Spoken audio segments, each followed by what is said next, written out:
Zente Māriņa ir teikusi, kas citus spēj mīlēt kā sevi pašu, tas ir atradis dzīves jēgu. Dzīvības koks man saistās ar cilvēcisko spēku, labestību un milzīgu izturību. Ļoti liels paldies tiem cilvēkiem, kas šo koku pirms 10 gadiem iestādīja, un pēc tam nākamos 10 gadus šo koku kopa.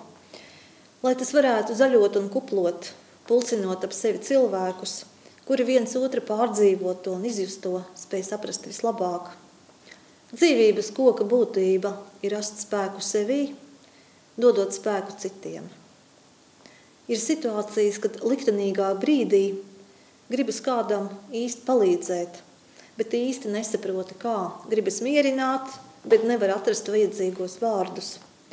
Tad atceramies, ka pat vārdos nepateiktai gaišai domai un labā vēlējumam ir neaptverams, neizmērojams spēks.